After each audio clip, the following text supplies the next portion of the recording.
എല്ലാവർക്കും നമസ്കാരം. ഞാൻ ജയശ്രീ കിഷോർ.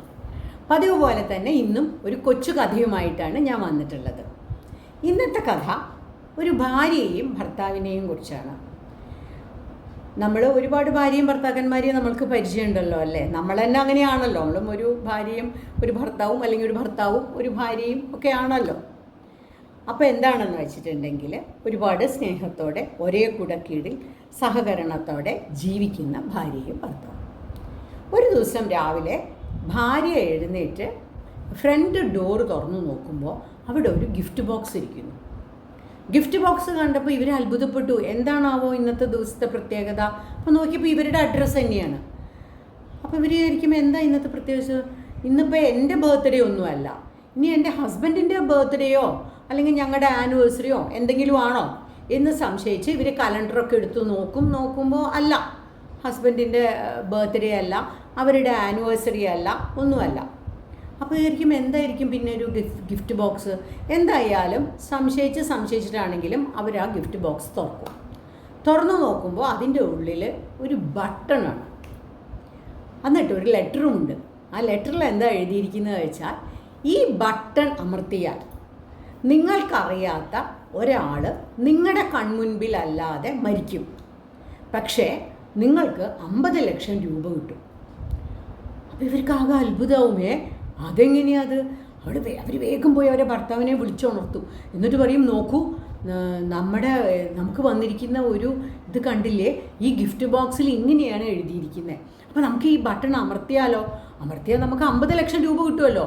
അപ്പോൾ ഭർത്താവ് പറയും, വേണ്ട, എവിടെയായാലും നമ്മൾക്ക് അറിയാത്ത ആളാണെങ്കിലും എവിടെയോ ഒരാൾ മരിച്ചു കഴിഞ്ഞാൽ അത് എന്തായാലും ആ കുടുംബത്തിന് സങ്കടമല്ലേ, അപ്പോൾ നമുക്കത് ചെയ്യണ്ട, നമ്മൾ കാരണം ഒരു മരണം വേണ്ട എന്ന് പറയും. അപ്പോൾ ഭാര്യയ്ക്കും തോന്നും, ശരിയാണ്, നമ്മൾ കാരണം എവിടെയോ ഒരു കുടുംബത്തിനെ എന്തിനാ നമ്മൾ വേദനിപ്പിക്കുന്നത് എന്ന് വിചാരിക്കും.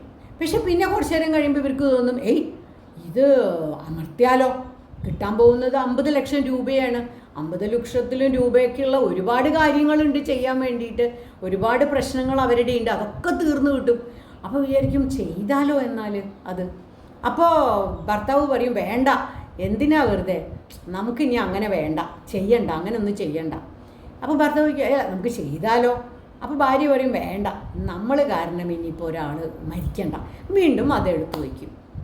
അങ്ങനെ ഒരു ദിവസം കഴിഞ്ഞു. രണ്ടാമത്തെ ദിവസം ആയപ്പോഴും വീണ്ടും ഇത് തന്നെ പ്രശ്നം.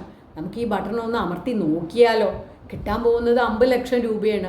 നമ്മളറിയാത്ത ആരോ ആണ് മരിക്കുന്നത്, അതും നമ്മുടെ കൺമുമ്പിലും അല്ല മരിക്കണത്. പിന്നെ നമ്മളെന്തിനാ പേടിക്കണേ? ഈവൻ ഒരു ടി വിയിൽ ഒരു ന്യൂസ് വന്നാൽ പോലും നമ്മൾക്കറിയാൻ പോകുന്നില്ല അത് ആരാണെന്ന്. പിന്നെ ഇപ്പം എന്താ പ്രശ്നം? നമുക്കത് അമർത്തി നോക്കിയാലോ. പിന്നെയും അവർ തമ്മിൽ സംസാരിച്ച് കഴിയുമ്പോൾ അവർക്ക് തോന്നും, വേണ്ട, നമ്മൾ കാരണം ഒരു 50 ലക്ഷം രൂപയ്ക്ക് വേണ്ടിയിട്ട് ഇപ്പം നമ്മൾ എന്തിനാ ഒരാളുടെ മരണത്തിന് കാരണമാകുന്നത് എന്ന് വിചാരിച്ച് അവർ പിന്നെയും അത് വേണ്ടാന്ന് വയ്ക്കും. അങ്ങനെ 2 ദിവസം 3 ദിവസം ഈ ചർച്ചകൾ ഇങ്ങനെ നടന്നുകൊണ്ടിരിക്കും. അത് വേണോ വേണ്ടയോ, വേണ്ട, അങ്ങനെ വേണ്ട എന്നുള്ള തീരുമാനത്തിലെത്തും. അങ്ങനെ ഒരു 3-4 ദിവസം കഴിഞ്ഞു. പിന്നെ ഭർത്താവിന് എവിടെയോ പോകാനുണ്ട്. ഭർത്താവ്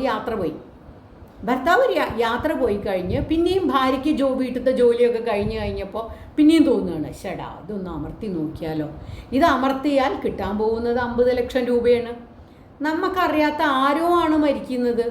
പിന്നെ മരിക്കുന്നതാണെങ്കിൽ നമ്മുടെ കൺമുൻപിലും അല്ല. പിന്നെയും ഭാര്യയ്ക്ക് സമ്മതവും, ഒന്ന് അമർത്തി നോക്കിയാലോ എന്ന്. പിന്നെ വിചാരിക്കും, വേണ്ട, നമ്മൾ കാരണം ആരെങ്കിലും മരിക്കണ്ട.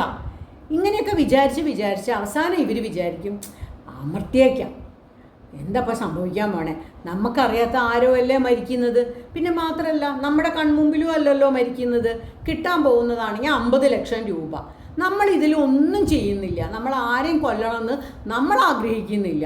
പക്ഷെ അപ്പം നമുക്ക് ഇങ്ങനെ ഒരു അവസരം കിട്ടിയിരിക്കുന്നു. അപ്പോൾ നമ്മൾ കൊല്ലുന്നൊന്നുമില്ലല്ലോ, നമ്മളല്ലല്ലോ ഈ കർമ്മം ചെയ്യുന്നത് എന്ന് വിചാരിച്ച് രണ്ടും കൽപ്പിച്ച് ഈ സ്ത്രീ എന്ത് ചെയ്യും? ഈ ബട്ടൺ അങ്ങോട്ട് അമർത്തും. ബട്ടൺ അമർത്തി ഒരു 10 മിനിറ്റ് കഴിഞ്ഞില്ല, ഇതാ അവർക്കൊരു ഫോൺ കോൾ വരുന്നു. എന്താണ് ഫോൺ കോള്? അവരുടെ ഭർത്താവ് ഒരു ആക്സിഡൻറ്റിൽ മരിച്ചിരിക്കുന്നു. മാത്രമല്ല, മരിച്ചതിൻ്റെ 50 ലക്ഷം രൂപ ഇൻഷുറൻസ് തുക ഉടനെ അവർക്ക് കിട്ടുന്നതുമായിരിക്കും. അവരാകെ അന്തം വിട്ടു. അവർ വിചാരിച്ചേ, ഇങ്ങനെയല്ലല്ലോ ഞാൻ വിചാരിച്ചത്. വേഗം ഇയാളുടെ ഒരു കണ്ട ഫോൺ നമ്പറിലേക്ക് ഇവർ വിളിക്കും. ഇവർ വിളിച്ചിട്ട് ചോദിക്കും, നിങ്ങൾ എന്ത് പണിയാണ് ചെയ്തത്? എനിക്കറിയാത്ത ആൾ മരിക്കുന്നല്ലേ നിങ്ങൾ പറഞ്ഞത്. അപ്പം ആ അപ്പുറത്തു നിന്നുള്ള സ്വരം, അപ്പുറത്തു നിന്ന് ഫോൺ എടുത്ത ആൾ ചോദിക്കും, നിങ്ങൾക്ക് നിങ്ങളുടെ ഭർത്താവിനെ അറിയാമായിരുന്നോ? ഇതാണ് ചോദ്യം. നമ്മൾ ഓരോരുത്തരും ചോദിക്കേണ്ട ഒരു ചോദ്യമാണത് അല്ലേ. നമുക്ക് നമ്മുടെ മക്കളെ അറിയോ? നമുക്ക് നമ്മുടെ ഭർത്താവിനെ അറിയോ? നമ്മൾക്ക് അറിയോ അവരെ? പൂർണ്ണമായിട്ടും അവരെ മനസ്സിലാക്കാനോ അവരെ ഉൾക്കൊള്ളാനോ അവരെ അറിയാനോ നമ്മൾക്ക് സാധിച്ചിട്ടുണ്ടോ? ഈ കഥയിൽ നിന്ന് നമ്മൾക്ക് ചോദ്യങ്ങൾ വരുന്നത് ഈ ചോദ്യങ്ങളൊക്കെയാണ്. ശരിക്കും നമ്മൾ മനസ്സിലാക്കിയിട്ടുണ്ടോ? നമ്മുടെ അമ്മയെ നമുക്കറിയോ? നമ്മുടെ അച്ഛനെ നമ്മൾക്കറിയോ? അറിയും. ഒരു വ്യക്തി എന്നുള്ള നിലയ്ക്ക് ഇന്ന ആളാണ് എൻ്റെ അച്ഛൻ, എൻ്റെ അമ്മ, എൻ്റെ ഭർത്താവ്, എൻ്റെ മകൻ എന്നറിയും. എന്നാലും അവരെയൊക്കെ നമ്മൾക്ക് ശരിക്ക് അവരുടെ ഉള്ളിൽ എന്താണ്, അവരുടെ മനസ്സെന്താണ് നമ്മൾക്കറിയോ? നമ്മൾ അവരെ അറിഞ്ഞിട്ടുണ്ടോ? നമ്മളൊന്നും അറിഞ്ഞിട്ടില്ല. ഈവൻ നമ്മളെ തന്നെ പൂർണ്ണമായി മനസ്സിലാക്കിയിട്ടില്ല അല്ലേ? അതാണ് ഈ കഥയുടെ സന്ദേശം. അപ്പോൾ നമ്മൾ അറിയോ? അത് ആ ചോദ്യം ചോദിച്ചപ്പോൾ ഈ ഭാര്യ തരിച്ചിരുന്നു പോവുകയാണ്. ശരിയാണ്, ഞാൻ എൻ്റെ ഭർത്താവിനെ ശരിക്കും അറിഞ്ഞിരുന്നോ? കുഞ്ഞുണ്ണി മാഷിൻ്റെ ഒരു കവിതയുടെ അവസാനം മാഷ് പറയുന്നുണ്ട്, പറയാതറിയാനറിയാമോ? പറയാതെ ഒരു കാര്യം നമ്മൾക്ക് അറിയാൻ പറ്റുന്നുണ്ടോ?